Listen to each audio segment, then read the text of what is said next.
Le directeur d'Amnesty International pour l'Afrique de l'Ouest et du Centre a condamné ce vendredi les violences contre les manifestants togolais. Ces derniers, qui réclament des réformes constitutionnelles et le départ du président Faure Gnassingbe, ont essuyé des tirs de gaz lacrymogène de la part des forces de l'ordre. Et les gens doivent avoir la possibilité de manifester pacifiquement, sans que la police use vraiment d'une force excessive, injustifiée et indiscriminée contre les manifestants. Et non pas une intervention des militaires qui entrent dans des maisons, qui fouillent les maisons. Et il y a des gens qui sont giflés, d'autres qui sont blessés et qui se trouvent très mal. Donc, ce n'est pas l'usage des lacrymogènes, de la violence excessive qui fonde l'autorité de l'État.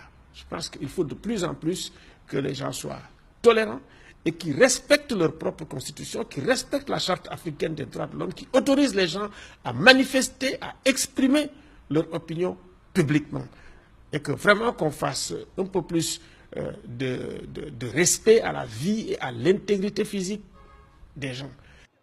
Les exigences des Togolais sont notamment la limitation des mandats présidentiels à 2, un scrutin à 2 tours, et ils protestent contre le régime du président Faure Gnassingbe qui a succédé il y a 12 ans à son père, lui-même resté au pouvoir près de 40 ans. Des journées de manifestation ont été lancées les 6 et 7 septembre par une coalition de l'opposition togolaise CAP 2015, le groupe des 6 et le PNP, le Parti national panafricain, rejoint par plusieurs partis mineurs, d'où l'importance de la mobilisation. Et une marée humaine, plus de 100 000 personnes selon Amnesty International, a défilé dans la capitale togolaise, véritable démonstration de force par une opposition qui a longtemps échoué à parler d'une seule voix.